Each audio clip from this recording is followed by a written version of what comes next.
I guess life returns to normal eventually, especially for us. Sundance is over. The Track Shack kind of is on temporary hold because we have to sell this thing now. Yeah, the fun part. Yeah, actually, it's kind of like I was telling Jules the other day. It's kind of like getting your life back because this year and a half journey to make the first episode is done, and now it's out there, and now it's studio meetings and more pitching, and the making and the writing, the directing, the art of it is finite. It's done.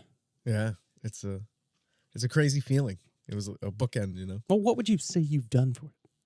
Oh man, I don't want to take up the whole pocket. No, I just was there to facilitate. And help out. Real quick, just talk about Sundance, your experience at Sundance, because I'm interested to hear you were a madman for first of all at Sundance. Well, you know, I had a job to do, and I was there to promote the Track Shack, and I felt like it was a good time, man. Utah, Park City.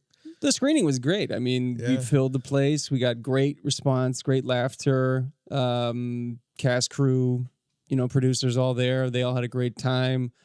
First year Sundance has been back since 2 years? Yeah, 2 years because of the pause. Yeah, it's always weird because Sundance always feels like two festivals. There's the Insiders edition, and then there's the Independent Filmmaker edition. Right. And there's seemingly no crossover anymore. Yeah, it's weird. You figured like there would be some mingling, but it's two different factors. They hide all the celebrities now. Yeah, you don't even know. They're just at the Q&A every once in a while. Yeah, and you got to rush up to them and say hi.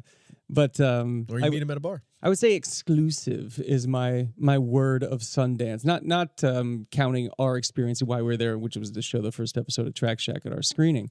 But yeah, for a small town like Park City, you kind of go to every place more than once, and you still don't see anybody, which is weird because just check social media. They're all out there. Right. All the contacts you want to make are all out there. You're just so trying desperately to tunnel, just like Hollywood, tunnel past or under the doorman's gate. Yeah, just try to get over the fence. And the doormen were extra schmarmy this year. I think they always are. No, this year was worse. I mean, having lived in LA, especially, like doorman, I know, and I, working at like places like House of Blues and stuff like that, getting to know bouncers and stuff. I know their language, but this is kind of like this was something else. I mean, just like basically opening a door and somebody going no. They felt really important. That's why. Yeah, they really did. Which is so weird because you are in the middle of Utah. It is so weird when Sundance comes to town in Park City because it's like literally they make a carbon copy of Los Angeles and they just paste it into the town. Yeah. You can close your eyes and literally feels like night in LA. Right. Just add some snow and you're there. Yeah. Like it's all the same people, all the same feelings. You have to sift through the real ego versus, the fake Hollywood name dropping energy. Yeah. So it is what it is. And, I had a great time just because I like Hollywood and I like Los Angeles and I like seeing who's full of shit and not being able to say anything and just letting them talk and then kind of, deciding what you can do for each other. Yeah. If anything. Right. It's great just hanging out with filmmakers too, Those are real people. That's the best part of Sundance is we met some unbelievable filmmakers that had films there. We connected, we got to talk shop and also film with them. And then we had a kick-ass screening. So it's like mission accomplished, for the week we spent. It really was worth it. Just, I think, we made some great industry contacts, which, hope that will pan out for Track Shack. But on the flip side of it, I think it just did our, film souls a lot of good going being validated and being in the middle of it like we belonged instead of, years back when we're just like going, hey, this is weird because we showed up. we're trying to do this thing, and people are like, yeah, you should do it, not here. But this was fun. This was different, having a screening right across from the Egyptian Theater and going to screenings and going to the parties and going to dinners and stuff and being amongst the intelligentsia. I use that term loosely. Yeah. It was a whole different experience this year to be a part of it. and it only makes me want to be a part of it every year and have my own, bigger Q&As and bigger screenings and everything. But what's weird is like I said in my speech for Track Shack, we're the only comedy there. Right. It's like nobody was promoting a straight comedy, and God, people were so desperate to laugh. You could feel it in the room. I mean, I went to a screening of Flora and Son, and the new James Carney movie that I told you that it just blew me away. That's right. And I just love all of John Carney's work. So it was about music. It was funny. It had a lot of heart. It makes you cry as much as it does laugh. And that was the closest I came to, uproarious laughter at Sundance. And it really did prove to be really insanely funny, just because his sense of humor is just something brand new, unique, to mix the genres like that, to move you but also make you laugh. I think he's in the running for doing that the best. Oh, for sure.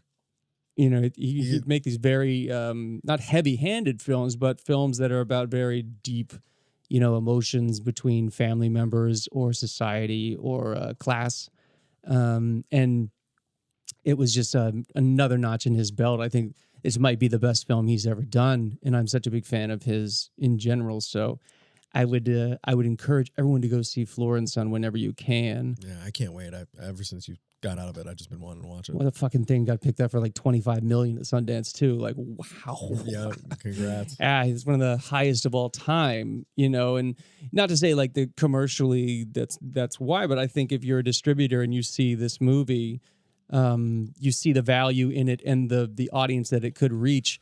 Yeah, I understand why somebody picks it up for that much, because I think the film is worth a massive expansion, to get to a mass audience, because it's just that good. Oh man, yeah, I can just believe it. And then there's the pod generation. Oh yeah, I forgot you saw that. Did you hear about this one at all? No, I didn't. Okay, You didn't even tell me about it. it was opening night film. Jules and I had tickets to the screening. Sophie Bart's writer and director. It's about a New York couple on their wild ride to parenthood using a new tool developed by a tech giant, Pegasus. And basically, if you want to know what it's really about, it's about the future, and people are having babies using a pod that looks like an egg, and they don't have to have sex. They don't have to do anything. They grow it using their genes, and they just basically monitor it. Like, what are those things when we were in middle school? Tamagotchi. Tamagotchis. It's basically Tamagotchi, something like that. It's just like that, but it's a real human in there. And there's an app for it, and then when it's time to feed it, or when you can look through it sort of like in the screen, like into the egg. It was so fucked up because it was a packed audience, and it's in this future society where parenting is quote unquote easier, and the female of the relationship in Amelia Clark wants to do the pod, and then the husband, she would tell Ejiofor, he doesn't, because he's a botanist, and I guess like that's totally out because everything is fucked in the future, so nobody grows anything anymore. Okay. And so they're at odds on what they should do. He agrees to do it, and then it just gets creepy because you see the process and how unnatural it is, even though they're claiming that it's so natural. Right. Oh, yeah. Yeah. And then half the audience is laughing because it's like people, it's that thing. I don't have kids partly, this is very true. I don't have kids partly because it's like when you do have them, people tell you, but when you don't have them, people tell you they're so awesome. Do it. And then when you have them, they're like, gotcha. Right. And yeah, it's like, I know you love your kids, but you're like, oh, thank you. Somebody's sharing this misery with me, how hard this is, and how fucked up it is, and all the good things too. But it's really like the rug is pulled out from under you, and people just look at you and go, aha, join me in my misery. Right. And so I think half the audience seemed like they were laughing like they would do this. Number one, the pod, they would get the pod, or if given the choice on how to have had their kids, they would have done this. and the other half, you know, was laughing because they want to do this because they see the benefit of it.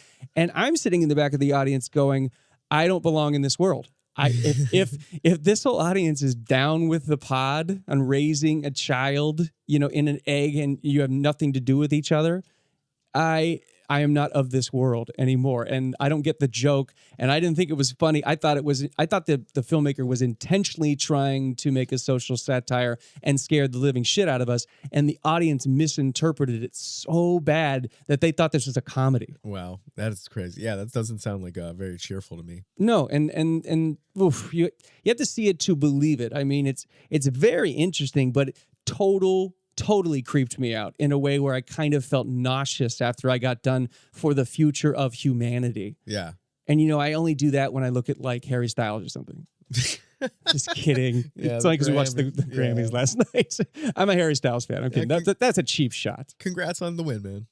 Yeah, like he's ever going to listen to this. Oh, yeah, he is. He's the biggest fan. But yeah, those were the two screenings that I would want to talk about. I would still say go, you know, see the Podgenerators, because I think Sophie Bartz she's a brilliant filmmaker, and I think this was a good film that, if I'm mistaken, you know, audience is going to misinterpret, and she might have spawned doomsday for us because we were going to go, that's a brilliant idea. We need to do that.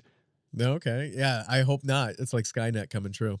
That's the easiest thing to say, you know, for people that are unintelligent, you know. So I makes sense why you would say that. So okay, why would that be the most unintelligent thing? Because every time there's talk of the future and talk of machines, people go Skynet, and come on, people, you know, grow past the Terminator. Yeah, well, Part 2, Judgment Day. That's correct. Did they even mention Skynet in the first Terminator? It's not. It's not a big part of it. They just sent it back. You look like you strike me as the kind of guy that would call the first Terminator 1. Back in the day, I would have, for sure. Wayne's World 1. Oh yeah, no, Biodome 1. I think if they go past 10, then you can start saying 1. I disagree. I don't know. Friday the 13th, Part 1, maybe Part 1. I don't know. You see anything at Sundance? Yeah, I saw a few films. Well, you don't have time for many because you're just gonna I guess be intelligent and use an appropriate amount of time. So why don't you just give me your best one? Okay, it would be the movie Jamojaya. Jamojaya, coming out of Indonesia. Okay, this one was very divisive amongst our crowd. Yeah, I know. I don't know why. Our team of Track Shack people. We had people that absolutely loved it, and we had people that absolutely hated it. So I don't know where you landed on this one. Well, I think because first I thought it was going to be about an Indonesian rapper, but it's really a story of a relationship between a father and son. The father's his like tour manager, but now he's getting big time, so the label wants to, you know, bring in somebody from the label. So it's their whole relationship and kind of the evolution of that. And it was so funny. It was like kind of like Terrence Malick a little bit in some of the stuff. What the hell do you know about Terrence Malick? I walked out of Tree of Life and I watched Knight of Cups. And oh my God. So I know a little bit about Malick. That is the most disrespectful thing I've ever heard in my life. It's like Terrence Malick, and what I know about him is I walked out of one of his best known films, and I've seen another one of his late career films. Why sugarcoat it? That's the baseline. Man. But I could tell, you know. I know a lot about Hitchcock because I've seen The Truth About Harry. I haven't seen that one. I'm shocked.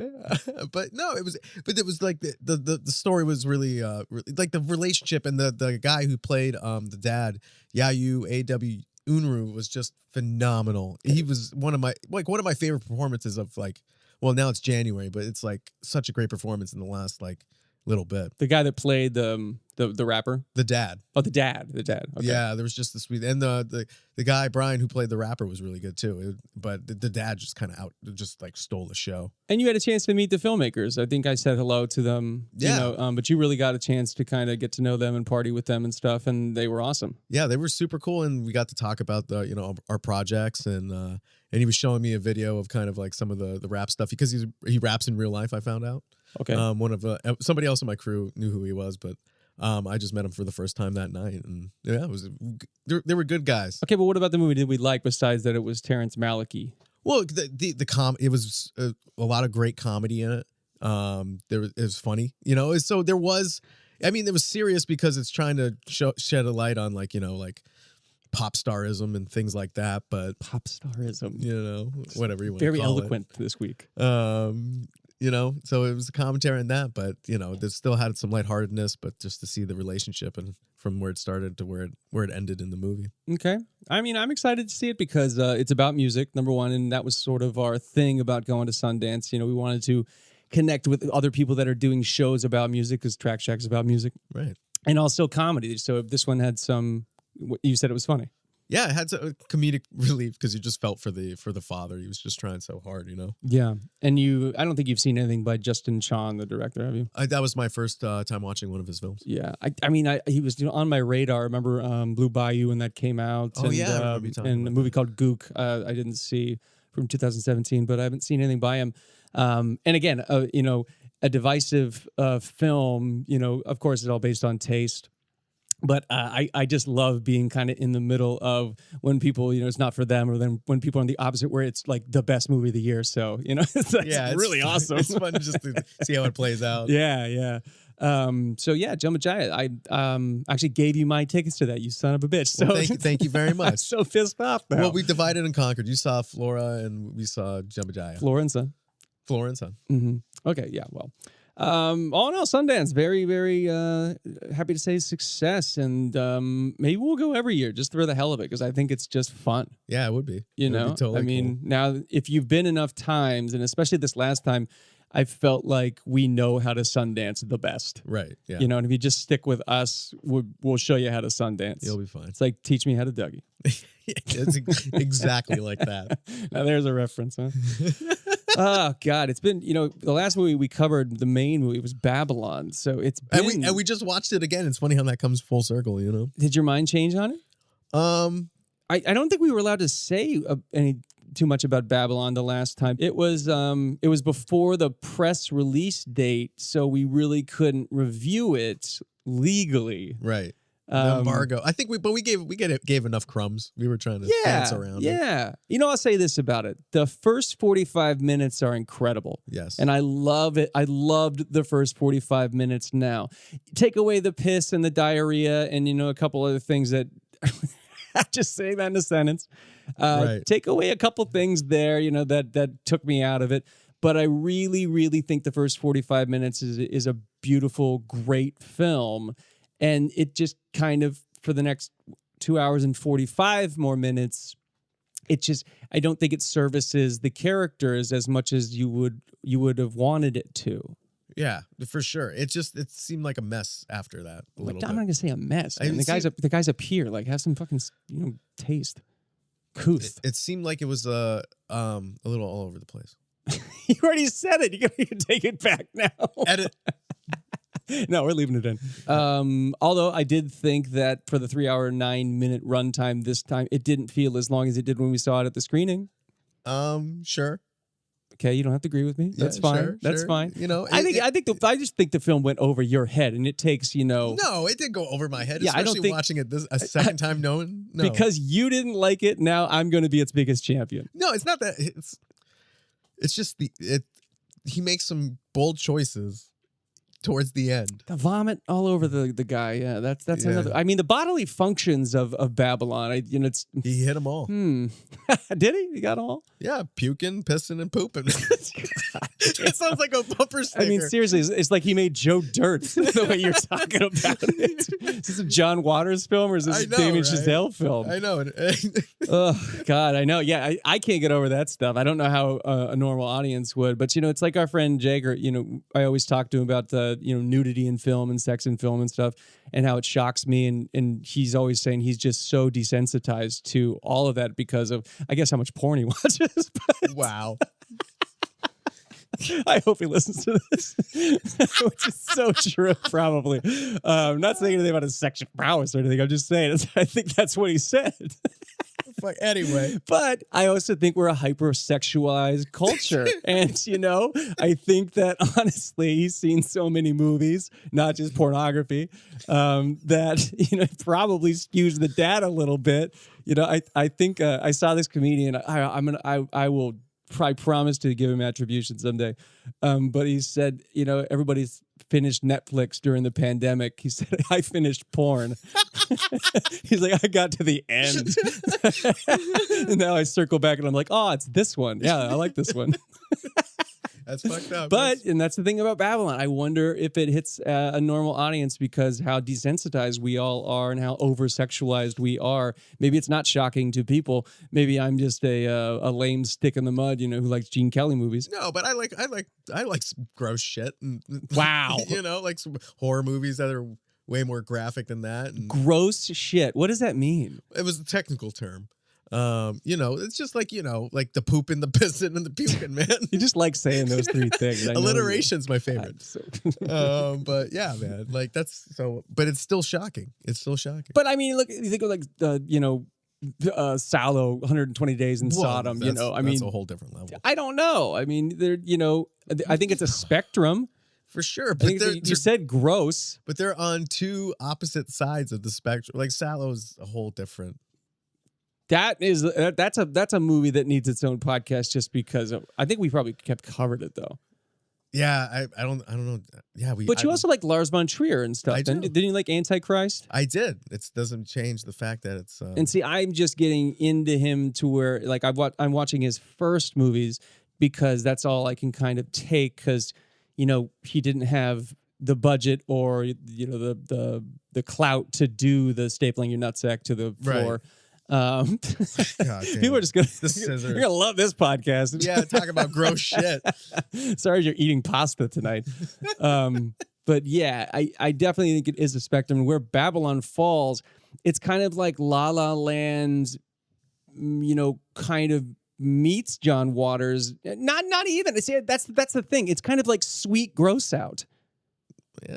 Yeah, kind of. Don't you think there's a lot of La La Land in there? There's a lot of Chazelle in there. It's just that's why it's so disturbing. It's like where did these weird gross out scenes come from? Right, and then it's like the whole other hour. Yeah, last hour is a whole completely different movie that would make Whiplash different. Like J.K. Simmons would smack Miles Teller and he'd shit his pants or something. Maybe that's what I want to see that movie. He should have prepared us for this. If he should have done it his whole career. Wow. But good on him. It's a movie about classic Hollywood, and it looks beautiful. I would say that it does. It looks unbelievable, and it just takes me back to everything I know about classic Hollywood, and that's why. I mean, I'll probably watch it again, and I'll probably watch it again in a couple of weeks, just because I am a sucker for having a bird's eye view of a time in the film industry that doesn't get covered that much. For sure. My problems with the film aside, I think I could now that you have said you didn't like it, I like it even more. Okay. It still boggles my mind every time this happens, but whatever. I learned to live with it. Because I hate you, Trebek. Anyway, all right. So yeah, Babylon was fine. I loved it. Now that Andy hated it. No, it was okay.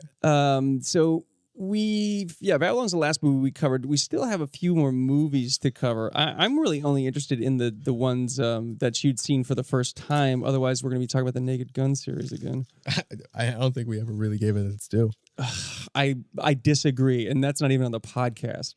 I couldn't talk about the Naked Gun one more second with you. Okay. It's not that important a movie to you. It is to me. It is an important movie to me. Yeah, but not for the right reasons. No, I'm an adult. It's not because of Sure. the potty humor in it. Sexual assault with a concrete dildo. Which is the best line from the first one. Thank you. But we saw Glass Onion, a Knives Out mystery. Oh, yeah, that's right. And Daniel Craig returns. Yeah, so set up that movie for everybody. Like they haven't seen it. So the detective, what was his name? I want to call him Daniel Craig. Miles Kennefic. It's not Miles Kennefic. I think that's a character from The Departed. But no, Benoit Blanc. Benoit Blanc. I actually like to call him not Yosemite Sam. What's his name? What's the rooster's name from the Warner Brothers? Leghorn. Yeah, he sounds just like him to me. I'm sorry. I love his characterization. I love Daniel Craig, but I can't get it out of my head. I just think he doesn't pause enough to go, I think. I can't get out of my head either. All right. But I mean, his performance is still good. It's just, that's a choice. Yeah. And what it reminds me of has nothing to do with his choice. And it's so It's what you do with it. He's back on the case again. This time it's in Greece. He stumbles upon a mystery at a house, and they have to solve a murder. I am a huge Rian Johnson fan. I think Brick is probably in the top 10 of greatest independent movies of all time. It's astonishing how good that movie is for, I think he did it for $2 million, and he shot it, near us. I think it was in Monterey or something. Oh, really? Beautiful, great first feature. I was so blown away by it when it came out that I was a devotee for life of this, this when I'm a young man. I think he's older than me. But yeah, and just go back to our Star Wars, episodes where I just give so many kudos to him fucking up the Star Wars universe. Yeah, good. In a good way. I'm telling you, in a good way. Like he punk rocks it. He throws a fucking bomb at it. And that's exactly what it needed, by the way. The new ones, especially. Somebody need to go in there and just go, fuck you. Class up the joint a little bit. Well, I don't know. She floats back to that goddamn spaceship. You can't win them all. Yeah, that's true. And that's the thing. When she floats back, that's the only moment where I go, you lost me on that one. But everything else, game on, motherfucker. Rock on, man.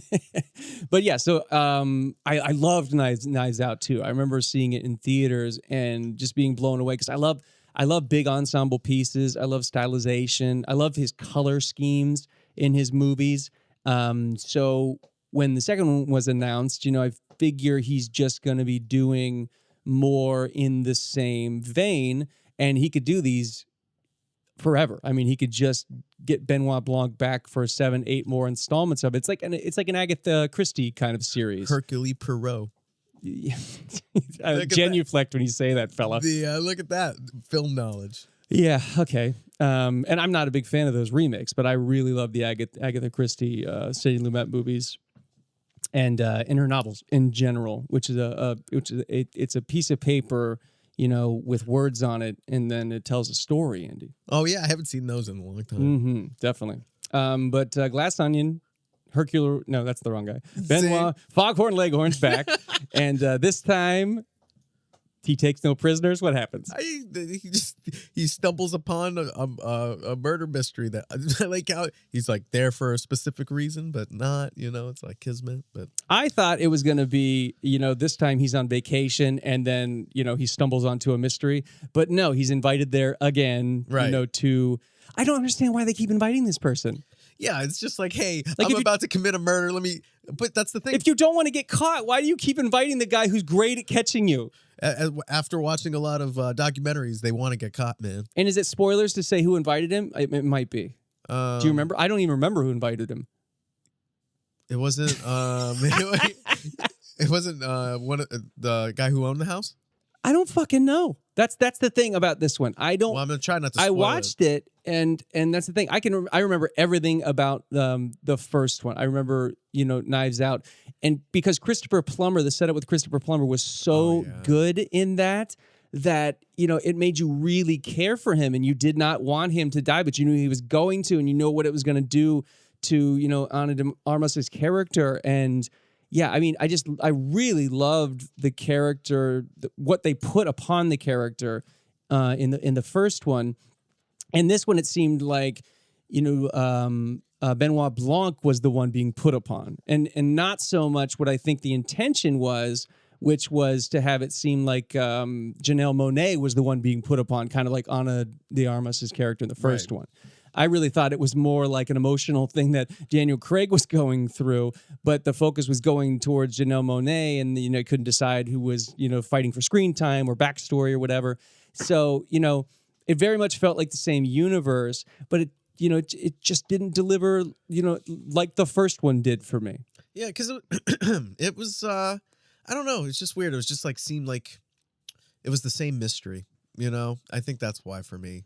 Well, if you're going to do another whodunit, you better up the stakes. Right. And I kept going, this is no spoilers, I kept saying, oh, I think it's this person. It better not be this person because that would be really, really simple. And then it turned out to be that person. Yeah. And I went, no, don't know. Like, come on, Ryan, you're a great writer. Don't. But maybe, I mean, that's the thing. As a writer, you got to choose sometimes and go, you know, if the obvious choice sometimes is the person Right. that you don't use, or maybe nowadays because everybody guesses it, you go, you know what, fuck it, give them the obvious choice. They'll never guess that. Right. Yeah. And it's still fun to guess. You know? It's way fun to guess, and then to see it all get unraveled, which is the best part about the film and the location and everything.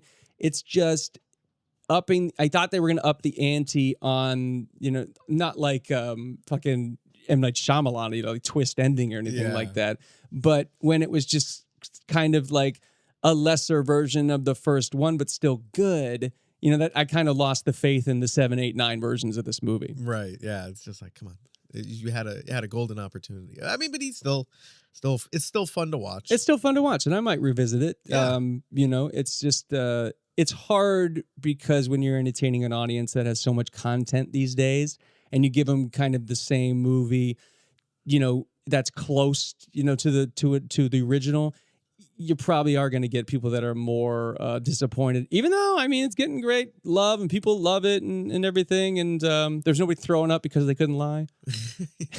Yeah, they cleaned that up a bit. But overall, I mean, gorgeous movie, and you know, just another one where I don't really, not like Babylon at all. But this one you can just put on anytime. Yeah, I wish I would have seen it in theaters, but you know, it didn't get that big a run, and you enjoyed it to some degree. I did, but you don't know why. Well, because murder mystery, I'm there. It doesn't matter. It doesn't matter. Murder mystery, I'm there, man. Well, you know, I also like Edward Norton dressed as Tom Cruise from Magnolia for no reason. That was a good little, you know, good little Easter so egg. weird, so weird. There is a movie that you should watch. That the first one, it reminded me of the first one, the original Knives Out, so much that I know you still haven't seen. It's a movie called Sleuth, and I think I've talked about it before. You've been mentioning this movie for quite a while. And it is a whodunit, and it's starring Laurence Olivier and Michael Caine, 1972. It's one of the best mystery movies starring two actors, and like two actors only. Oh, that's cool. Two actors, and it's in there, you know, like two of the best actors ever.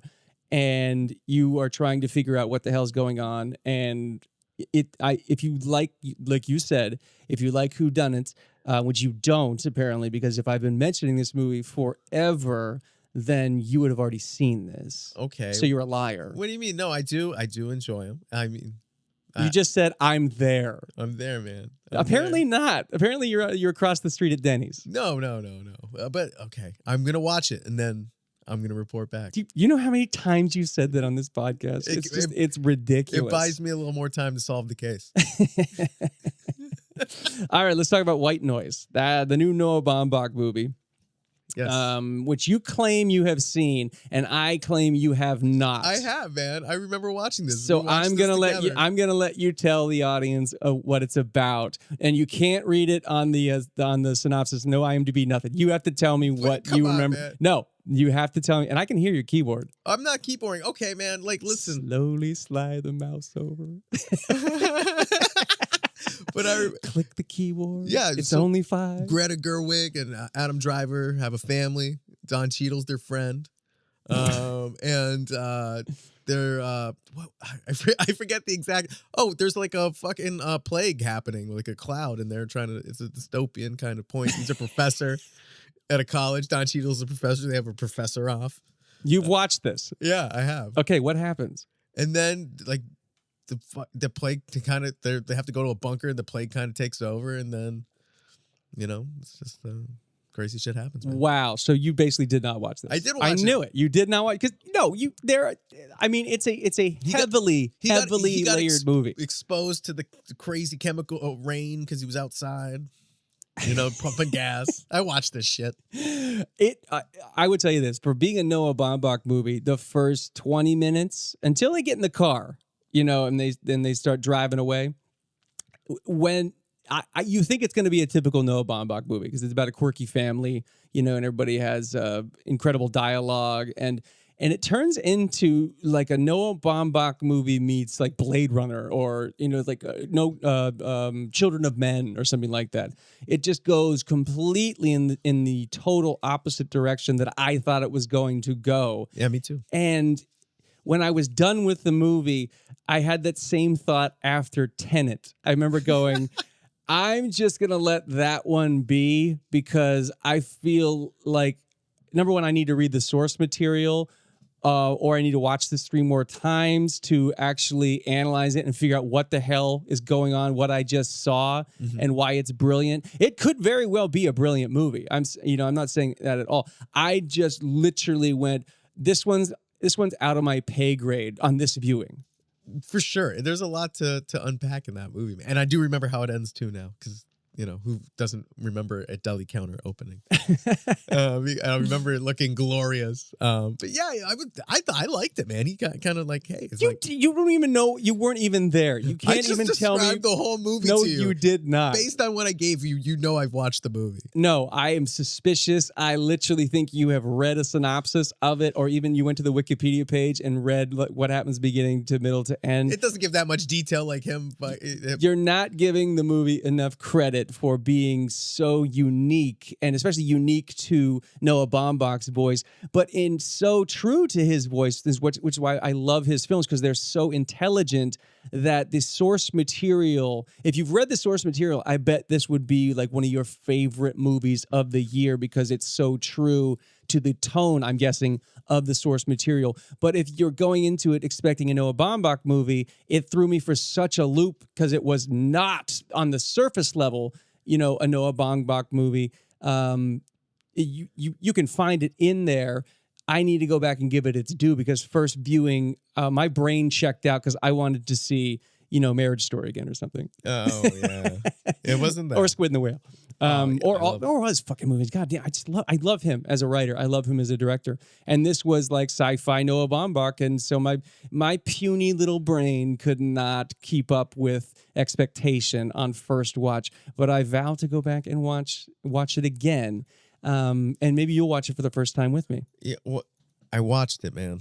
How many times do I gotta tell you? I watched it. I had a great time. You lie so much, I don't believe you. Dude, no, come on. They were trying to go to the other place. They turn their car into a boat. It's literally like you're watching the trailer in front of you right now. No, man, that's not the trailer. And yeah, then you're like, and then Jared Leto and Lady Gaga show up, and they have Italian accents. Oh shit, it's House of Gucci. Internet got me again. Oh yeah, let's talk about the menu. Ooh, the menu.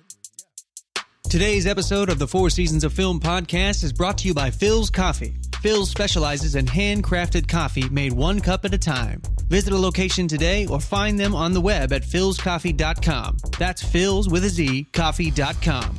Find the beans you're looking for. Oh, yeah, let's talk about the menu. Ooh, the menu. Yeah. I don't know this director, Mark Mylod. I don't either. But yeah. I've heard of that movie, The Square. He directed 13 episodes of Succession, which was one of my favorite shows. He directed 12 episodes of Shameless, which is a lot of people's favorite shows, which I have not seen. He's directed Game of Thrones, The Affair. So he's a TV director. Yeah. And he came out and he got to do his feature, and it was a movie called The Menu, which you've already reviewed on our show, I think. I did. You didn't see it at the time, but I did. Yeah, and like always, I don't remember anything about your review because I don't really listen when you talk. But I think this one, now that I've seen it, deserves to be talked about. All right, I'm excited. I don't understand how you didn't see that. You don't listen when I talk. That's good.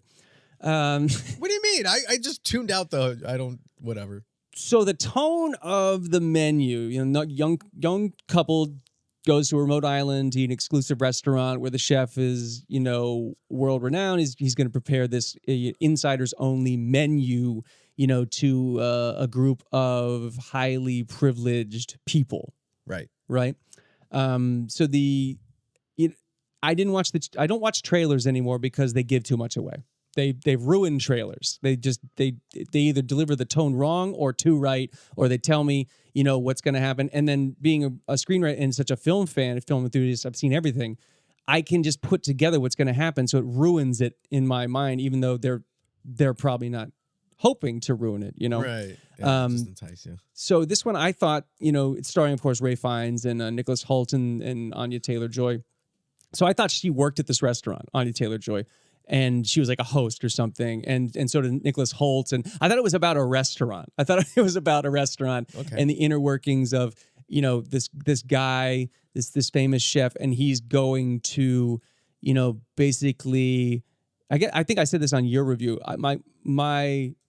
What I thought was going to happen was he was, you know, like Soylent Greening people and serving, you know, humans, different parts of humans and ground up humans to the general public for consumption, and people just think it's great. They think it's delicious and everything, which turns out to be a really great idea that I want to do now. Yeah.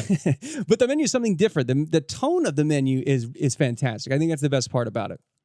Is it's such a real world, feels like we're not in the real world movie. Does that make sense? Right. Yeah, it feels like this can't be happening. Oh my God, this is happening. Right. Yeah. Yeah. And to me, that's a great tone for a movie because it makes you want to watch, and it also makes you terrified and you want to run away, like these people inside of this room that are being treated to this lavish meal. Right. Yeah. I mean, when they you know, they show up and the place is known for their bread, and the table's like, can we just get our bread? And the guy's like, no. Yeah, the chef says no bread. I mean that, to me, it's, you know, the deconstruction of it of the items on the menu, and coming from restaurant culture, you know, I've worked with chefs from all different you know, walks of life, who think they're amazing and are amazing, who think they're amazing and aren't, and then chefs that they're just cooks and they know it, and you know, you're just turning out hamburgers, which turns out to be wink wink wink wink, the, you know, kind of the point of the menu.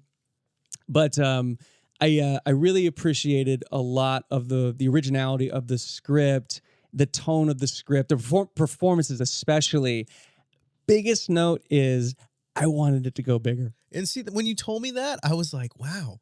Okay. I did. I know where the line is I now, wanted I wanted it to go even farther than it did. You know, I didn't think it was tame, but the tone was so freaky that I was like, well, this movie's going to scare the shit out of me. I was preparing myself to go like, oh my God, where is this going? And instead it was kind of like, no, you're in safe hands, and it's, you know, like political commentary, you know, on class systems and this and that. And it was scary still, and it did shock me. And, you know, I wanted a really good burger at the end of it, which I think I did make for everybody like 2 days later, didn't I? Yeah, you had to. And it was my version, and I think it was even better. Mm-hmm. I don't know. But yeah, I literally was preparing for a movie and a script that was going to freak me the fuck out, and it didn't. It just kind of, you know, buttoned itself up and put a nice bow on it, and I went, oh, good. I really liked that movie, but I really thought I was going to be like puking off the side of the boat. You sick, sadistic man, you. I didn't want that. I think that's what the filmmaker, you know, was presenting to me. I thought it was going to be more like that too before I watched it. And so, but it's interesting because I was like, I thought they did it tastefully. Then I'm like, okay, they didn't go there. So. Tastefully. I didn't even mean that. You know, it's that's why I was like, all right, this is right up your alley, because it's not like the, you know, like I was saying in the other the Babylon, the gross shit, you know, the gross shit. I mean, no, it wasn't that. It was all artfully done, tastefully, if you're Andy. Yeah, see, I gave you art. I think, and then you're like, I wanted blood. But what I really like is a not a new filmmaker, but a new feature filmmaker in Mark Mylod, and you know, to see where he's going to go with his tone, because obviously he's really good at directing TV shows, and you know, I think he's going to have a fantastic career as a featured director also. Oh, he also directed 23 episodes of Entourage. It's one of your favorite shows. Yeah, just mine. Yeah, definitely. Okay, for sure. Yeah, I love Entourage, man. But yeah, it didn't disappoint at all. It actually overperformed for me, and just because it didn't go where I thought it was going to go, that also says a lot. Because I just said to you that you know, usually I know where movies are going, and this one, you know, it didn't go to the farthest point I thought it was going to go. You know, so it was kind of just like, oh, thoughtful. Great, man. But you know what? Just mark this down as the one time I was like, you need to watch this movie, and it panned out. And then that definitely not. It's And filleted out. Anya Taylor-Joy, you know, she continues to take over the univerce. So Yeah, you know, just the performances. and Ray Fiennes, you don't get better than Ray Fiennes. He's an American treasure, Andy. He is. He's not American. Thank you. That was a test. Jesus. But I mean, the cinema treasure. Okay. I mean, he is, but you know, just you giving. Ugh, no. Oh, come on. I can give back. I can give back. At least I'm trying to give the person credit. All right. Let's talk about You People. You People. Did you watch that? Let me think. Oh my Dude, God! How is this possible? You don't know what movies you've seen. I can't say I watched it fully. I only watched part of it, so no. No. How? How did you only watch part of it? Do you really want to know? Yes. I went to go get tacos. Oh God! And you see, this is what breaks your heart as a filmmaker. You know, you go, "Did you watch my movie?" Don't act like your hands aren't dirty in this too, Mister. I'll take this many tacos. Did you know? Did you watch my movie? Well, I'm sorry, Mr. Barris. I saw half of it. Oh yeah, the family emergency. Well, you could say that. I mean, it was. You could also say that I was hungry, and then I didn't go back and finish the goddamn movie. I finished the meal. But yeah, You People, the new movie starring Eddie Murphy and Jonah Hill and Julie Louis-Dreyfus, Lauren London. I mean, yeah, it was. The trailer made me laugh. The trailer really did make me laugh, and you know, I thought it was going to be some kind of return to form for Jonah Hill, who, you know, it seems like, you know, he's on the dramatic role or the dramatic course now. I mean, he's kind of shying away from comedies.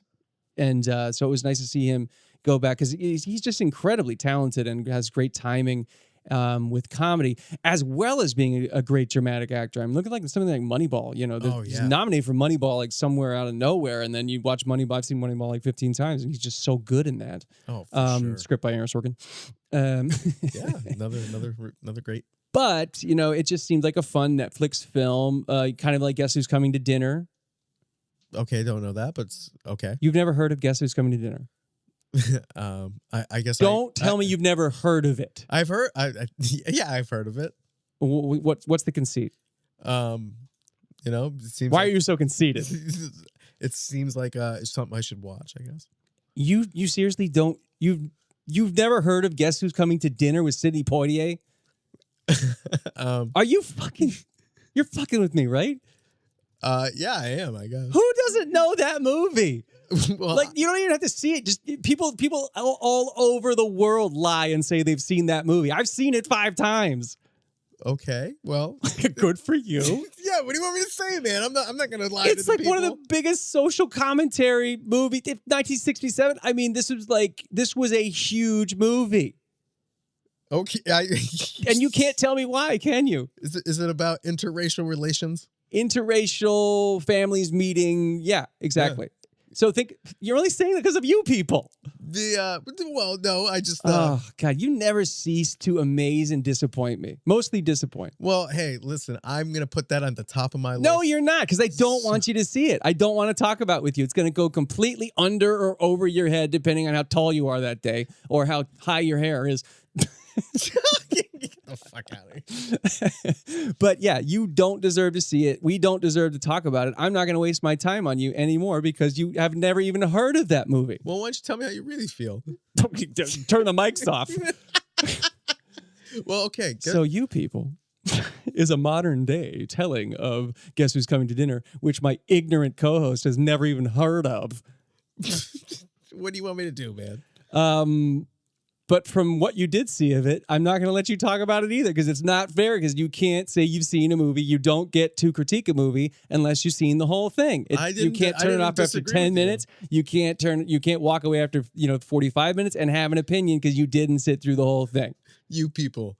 I went to get some tacos. There's some really funny jokes in it. I'm not going to ruin it for you. Really funny jokes in it. I think it's a little bit long. I don't think it does what it sets out to do. I think it sets out to be, very important. It kind of really much reminds you of Guess Who's Coming to Dinner because you watch it. Shut up. You watch it and you think like, oh man, this is going to be heavy. This is going to say something. And you watch You People and it's like, it says a lot. Says a lot. It says a lot. And, you know, it says a lot of the right things. It just doesn't say enough. Maybe that makes sense? I don't know. You have to actually go watch the thing. But yeah, that's the thing. You think you're going to be crying by the end. You think it's going to be this big impact movie, and it's more about the commentary, and it's kind of safe in a lot of places where plot's concerned. I still enjoyed it, and I loved the ensemble, especially seeing Eddie Murphy get back to, you know, playing a character that's not like Norbit or, you know, like Meet the Clumps or something. Right. You know, so the actors are all great in it. And I just thought the writing could go a little bit further. It just was like it sends you mixed messages on the tone of the piece. And, you know, having said that, the comedy is so funny. You know, I don't think it realized what it is fully. Yeah, I could see that. But I see where they were going, and you know, it's like politics. It's like you're just taking the bus to get closer to where you want to go, and that's what you people did. I want to be on that bus. I want to be on the bus that takes me closer to, you know, this reality, and I deeply appreciated that. And maybe someday, you know, you'll finish it instead of you know, getting your taco fetish filled. Hey, the tacos were great. I can report on that. God. We want to talk about Aftersun? Yeah, why not? Did you see anything? We watched Aftersun, man. That movie fucked me up, if man. you were there, I'm very curious. God, man. Well, I was just trying to, like I was saying, like I was trying to figure out where this movie was going, and then I was like, oh fuck, it's even more fucked up than that. Could we explain Aftersun to people before you denigrate it with your opinion? Yeah, it's about a story about a vacation that a young daughter and a father take somewhere. What was it? Turkey. In Turkey at a resort, and kind of food reference. Interesting. It's the name of a country, damn it. But yeah, so it's a scope at the relationship and that vacation and some of the memories that they shared. I mean, if that's what you think that movie was about. Well, I'm just giving the abridged version. Now tell me what it was really about. I know, because I know what it was really about. It's a fucked up movie that really fucks with your emotions. It does. If you actually watch it. It really, really messed with me. I know it messed with you. Yeah. It is a movie that I knew going in it was going to be heavy. See, I didn't. I didn't know it was going to be, you know, stun gun me to the couch where I don't know how I'm going to have to process this and not move for a little while. Right. Stun me. Yeah. Yeah. And Charlotte Wells, like I say the name over and over again. And I have not seen anything by her, which is shocking to me because I swear I know the name Charlotte Wells, the writer and director of this. And now, like, I'm scared to go back and watch all the stuff she's done. I know. Because I don't want to do this all the time. But Yeah. But you know, these stories are so important. And, you know, the movie totally inspires me to search within myself and do a movie, you know, that's hard for me as a writer, that's really about something I've been through and kind of like splaying yourself out there on the screen and in your script, which I haven't done fully. I mean, in writing, you're always taking parts of you and putting it out there. But this is like, you know, I remember seeing Taika Waititi's movie, Hunter for Wilder People. Okay, I think I saw that there was one there. He has the Boy Scout in the woods. The Boy Scout in the woods. The young kid. They're in the woods. It's about a foster kid. What are you talking about? Maybe we watched two different Sam movies. Neill adopts him. Australian. Never mind. You don't know what the fuck I'm talking about. Hold on, let me look it up. So it reminds me of that, which is a very personal story. But really, there's a movie called Boy that Taika wrote and directed. And it's like basically kind of like 11-year-old Taika, you know, and his dad kind of comes back into his life and how hard it is for him to kind of, you know, trust his dad again because he really admires his dad. But you know, the whole time his dad's a piece of shit and he's going to leave him any moment. And so it's like one of those moments where it's like Taika wrote his movie about him being 11. And in Aftersun, Charlotte Wells seemingly wrote, you know, maybe a version of her life when she was this age going on holiday with her father who had some, you know, severe problems with depression and, you know, it was a very hard place in his life. It's the most simple. Aftersun's one of those simple movies in the world, but it's also one of the heaviest, most complex emotional movies I think I've ever seen. Oh, for sure. Yeah. This just blew me away. I couldn't. I mean, I wasn't ready for it. I can understand why. Yeah, I mean, but it was Movie necessary. brought out emotion in me. Yeah, I know. It's hard to do, but Movie's supposed to go boom boom. Yeah. Movie's supposed to go smash. Is that how I sound like to you? Yes, Oh, absolutely. well, you sound like every Avenger movie. Get the fuck out of here. Except for the jokes aren't funny. What? Wait, were you saying my jokes are funny? No, I'm saying they aren't. Like the Avengers. Say what you want about the Marvel Universe. The jokes are always hit and miss, but they're usually hit. Okay, so are mine. And well, if I don't say so myself, cover up my own insecurity and make Aftersun with you. That's after lunch. We should do it's called After Lunch. After lunch, and it's me and you on vacation. How annoyed I am at you, and like you could be all fucking depressed, and I'd be like, "Good." That sounds like a horrible vacation. I'm going to buffet. That's what I would say. But we're not speaking positively about this wonderful film. And No, I'm because telling it is you, an amazing film. I'm telling you that it is a movie that you're not going to be prepared for. You're going to watch it. People, if it hits, it's going to hit hard. And if you don't like independent films and you don't like films that are about real emotions, and I think Barry Jenkins was a producer of this. Oh, wow. Yeah. And again, if you know Barry Jenkins' filmography, it's right in line of the European influence in filmmaking is one of the most important things to me in life, and I'm a big proponent of bringing that back in influencing American films and society in general. And so, something like Aftersun, it's like it's a rebirth of something that I love because Charlotte Welch, she's Scottish. Bringing in real raw emotions that people are uncomfortable with and don't want to talk about, past memories and such. I think it's so important for cinema, and as hard as it is to watch, this is why you make movies. Ultimately, this is why we make movies, to move people, to really make them feel something on the other side of the screen in their seats. And if that's hard, that's the exact intention of the movie, and she did it in spades. It's one of my favorite movies of the year, hands down. Oh, yeah. It's just because it just moves you so much. How could you deny a film, that if it makes you feel bad and you're like, oh God, I feel terrible after that movie, mission accomplished. She did exactly what she set out to do, because you should feel something. Right. And if you feel like a bus hit you, then Aftersun is amazing. Right. It makes you And appreciate if you didn't, I don't know where your feelings are. Yeah, even me, man. It got my cold little robot heart. Well, yeah, I mean, Fuck, man. it's either this or The Father to make you squirm in your seat. So Scariest movie of all time. it's such a weird thing to say. No, you said after one podcast, you're like, no, your scariest movie of all time is The Father. I know it is. Anytime somebody asks. Yeah, I don't want to hear it. The Shining and all your bullshit, Hostel. It's like Hostel's not on there. Please, but yeah, your favorite horror film is a movie called The Father with Anthony Hopkins. You couldn't even sit in the fucking theater to see it. You had to run away. I was in the it was like seeing Jaws in '76 for the first time. The lady screams and runs out of the fucking theater. You're watching the Father. Oh my God, I could lose all my memories. Hey man, it was a weird emotional state that day. Yeah, it just hit home. Yeah. Let's talk about something positive, man. Well, the only movie I have left is The Whale.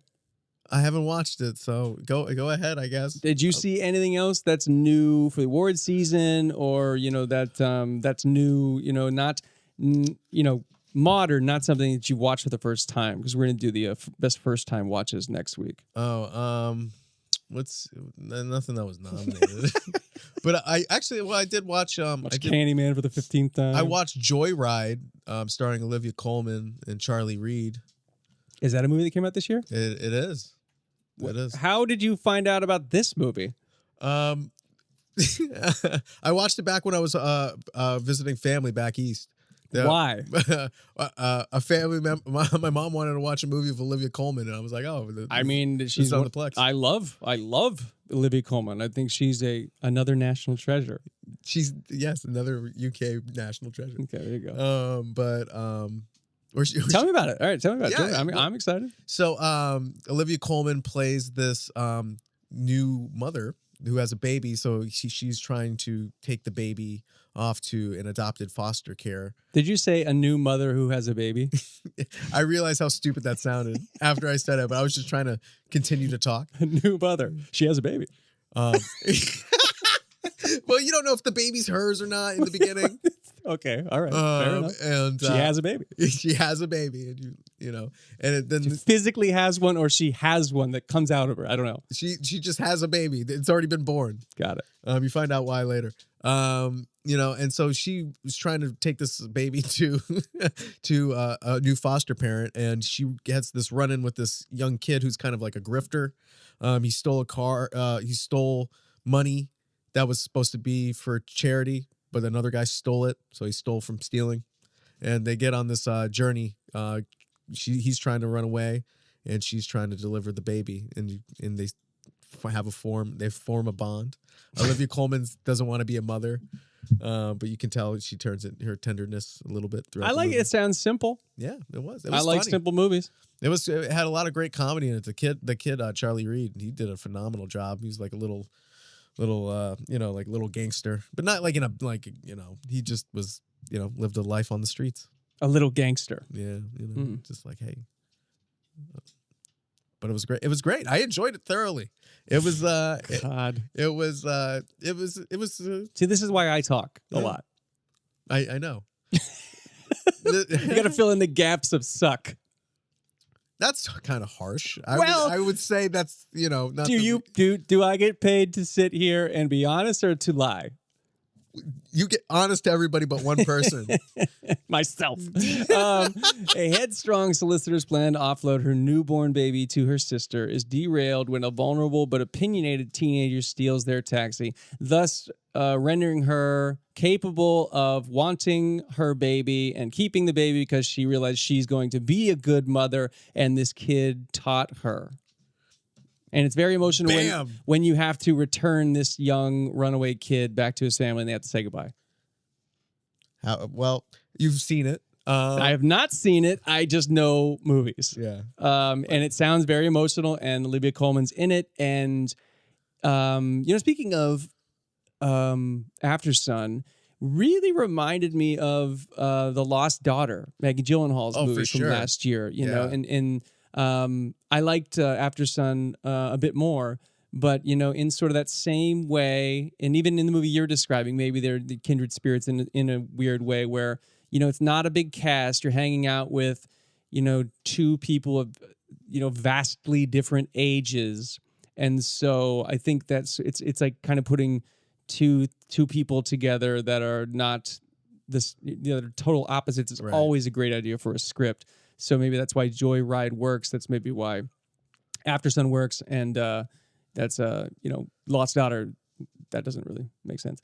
But but yeah, there's these sort of like emotional, simplistic movies that go deep under the surface, as of late. And it's nice to hear that those movies are actually getting through to somebody as plebeian as you. Well, I try to stretch every once in a while my movie base. I thought you were like talking physically, like physical therapy or something. Okay, that's good to hear. I do. I mean, stretching's important. Stretch, kids. Make sure to stretch. Mm-hmm. Start now. Yeah. But I enjoy this every once in a while. I like to put on something that I normally wouldn't watch, but that's a rare time. I'm going to credit somebody in your family for putting this movie on for you. The Whale. Let's talk about The Whale, and I will do so in a way where I'm totally going to ruin this for you, and hopefully that when you watch it, you go, that son of a bitch, he told me everything that happened. I mean, it doesn't bother me, me. Kidding. And it should bother you. It should bother you. If it's a good story, when it's a good somebody story. tells you the beginning, middle, and end, every detail of a movie, and you go, it doesn't matter to me. I can watch it. I can go in exactly the same as if you had told me that. There's not a murder mystery. There's something wrong with your brain. I'm there for the experience, man. No. That's like watching a football game that you already know the score of, which you cannot do. Yeah, true. Because I'm watching Playing how it yourself. unfolds. How it unfolds. If it's not like a crazy twist ending or anything like that, it's like, all right, here's the movie. You didn't see the movie, but The Whale is the new Aronofsky film about a reclusive, morbidly obese English teacher attempting to reconnect with his estranged teenage daughter. It's got all the tenets of a good Aronofsky film. It's did not know this. It's all set in one location, which, you know me, I love one location, single location movies, especially as an independent filmmaker. I always say, you don't have any money, do it all in one location. Brendan Fraser is back, and people. Strange about Brendan Fraser, because I always loved Brendan Fraser as an actor. And even something like, you look at movies that he did that weren't like, gigantic dramatic hits, but he always delivered as an unbelievable performance in anything that he has done. Oh, for sure. I mean, he shows up even in something like The Mummy, which is, kind of like a universal ride. He's great in that movie. I kind of wanted to go back and watch those after talking about this. I watched The Mummy actually when I was in Italy last summer. Oh, nice. I don't, when you're tired on the Italian Riviera and you want to put something on, that came to mind. So I put on The Mummy, and it still was delightful. Oh, that's awesome. Sometimes you want to watch the universal ride. I don't want to see 26 iterations of it in one universe and then go to the baby's version of it, and then the second case or the fourth. But yeah, the idea that Brendan Fraser is getting all these accolades like he wasn't always a great actor is kind of like baffling to me. I just want to go through all of his movies that he was so fucking good in his whole career, starting like School Ties. And I will make the case for Encino Man that he's brilliantly comedic in that movie. Oh, hilarious. Like, I know it's a high school comedy and everything, but come on, man. He's brilliant as a physical comedian in that movie. He doesn't have any dialogue. Yeah. And he's still great in that movie.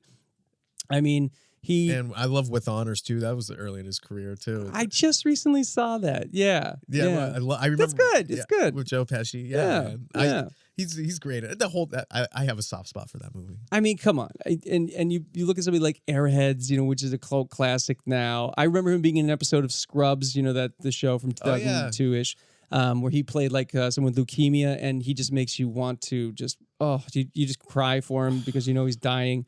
The Scout. Oh my God, The Scout. I've seen The Scout like 15 times. And he's great in that movie too, because he goes from like this comedic character to like, I'm gonna throw you off the fucking roof. Right. Remember? Yeah, dude. See, this is the thing. Where did he go? He was always there. That's the thing. He's always been a great actor.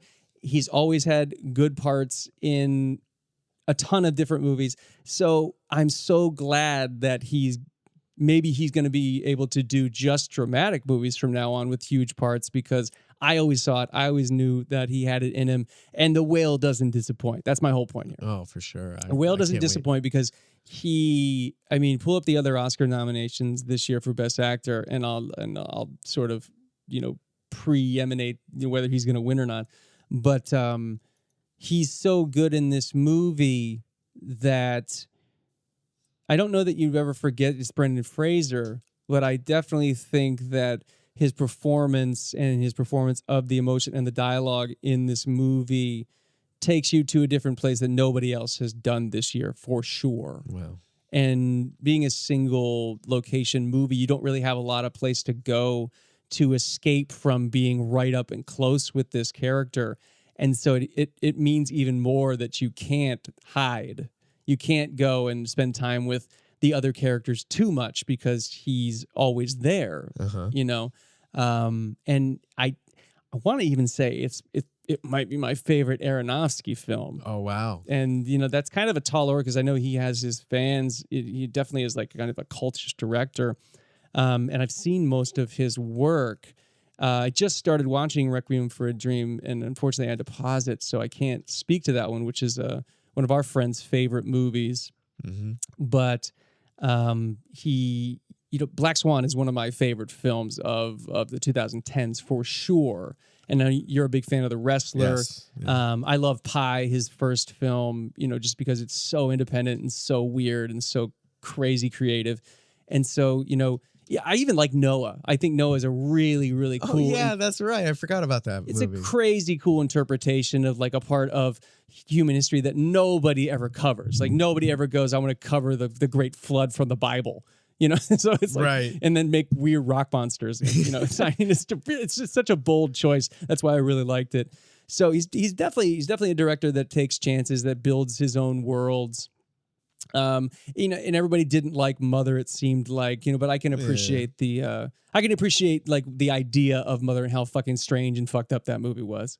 Yeah, it got weird, man. It got weird. It was weird. It was weird the whole time. I don't know what you're talking about, man. It seemed like there was a tension building there that I'm so uncomfortable that I'm worried that something's going to happen here that's going to fuck me up for the rest of my life. that's what I was watching Mother like. Yeah. So the whale is sort of like, it's a great character piece with a ton of emotion. In a great weird Aronofsky way, but toned down in a way where it's less about shock value, more about the characters, more about the script. And what can I say? Brendan Fraser just takes it away. It's like we were watching a theater piece. You could see this. I think it actually was. It was a play. Oh, really? That they adapted. I think maybe even the writer did. I think. Don't quote me on that. But all right. I could see this as a stage play and how moving the whale might be in both mediums, but you can't unsee it and you can't unfeel it after you see something like the whale, and especially Brendan Fraser's performance. You fall in love with this guy and you just feel for this guy so much. It's just so heartbreaking. The movie, it just leaves you kind of like, holy cow, what did I just watch? That sort of feeling. And just like we were talking about Aftersun or something like that, you need a few lifetimes to get over it. Right.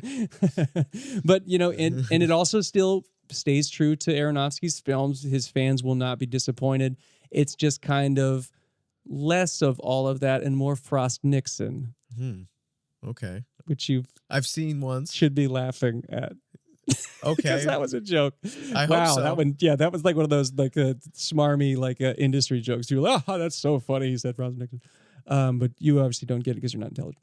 But it's not. I don't think that's the reason. I'm not really going to say more about the way. I think you need to just see it. I do. Because I don't want to give away much about it. I'm just saying, it's one of my favorites. It's definitely the performance, especially. I mean, who else is nominated in that category? I had it pulled up, but let me pull. What it do up you again. mean?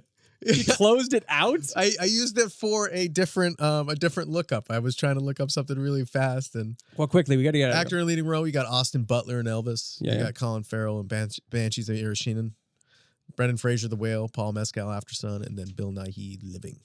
That's such a tough thing, because you think Elvis, Colin Farrell, or Brendan Fraser. My gut goes with Brendan Fraser just because of the emotion of the character and how it all relies on him. The film is literally, hooked itself to him. Yeah. So I would say my money's on Fraser. All right. I believe it too. Without even seeing the movie, I have a good feeling. Austin Butler's got a, amazing career in front of him. So, they'll give him time to win an Oscar. And Colin Farrell, he'd be my second choice just because he does go through such a great character arc in the Banshees movie. Yeah, he does. I love that performance too. Yeah, but I think The Whale takes it. Yeah, second runner up for me is Colin Farrell. All right. Anything else before we get out of here? I know we took a long time on this one. We didn't get a chance to talk a lot about your movies. Good. No, we saw a lot of the same movies, even though you don't remember some of them. But, I don't believe that you saw some of them, if that's what you mean. You know what I mean. White Noise? And I know. Yeah, White Noise, I did watch it. We watched it together, man. I mumbled. What? No, man. But no, I'm excited to get back to watching movies, and I'm excited for Oscar season. You've been watching movies. I never stop. I never stop. You don't need to vamp and like wrap this up in a pretty box. Like we can just end it. You don't have to lie and say like something like you're like trying to be Shakespeare. I just can't wait to get back to the cinema again. Like, are you kidding? You are watching movies. You've been to the cinema. You just got back from Sundance. All those screenings. Like, speak truth, young man. Yeah, it's a new year of film. I just said some bullshit. I said, young man. Yeah. Well, hey, I like that. All right. I think you should address me from now on. Good talking to you. It's always fun. It's been a while. I'm glad we're back. It's a Stained song. Yes. And we'll see you for another edition of Four Seasons of Film podcast. And maybe next week, we'll do best first-time watches from the past year. Okay. The best films that you saw for the first time. Doesn't have to be new movies, just the best ones you saw for the first time in this past year. Okay. All right. Do you remember my favorite one from last year? When we did this before? It's just so sad. Like, I No. can remember it immediately. Oh, bullshit. You just went on a tirade earlier how you don't listen when I talk. No, my favorite first time watch from the previous year, the last time we did this podcast. I don't remember. That was a year ago, man. Get the fuck out of here. We've done a lot. We've talked a lot since then, man. Yeah, but to your point, could I tell you yours? Fuck no. Yeah, exactly. Do I care? No. It was probably Police Academy 6 or something. I already saw that, but it was the Mission to Moscow. no, man. That's the point, man. There's just so much film love shared that you got to make room for new stuff all the time. I can't believe I just gave you like the ultimate Police Academy like softball and you didn't even take it. It's just so sad. The goot. Well, you don't mean the goot bird. Anyway, all right. Well, it was interesting as always. I've taken away a lot and I've left a little. Same. Okay, keep moving on.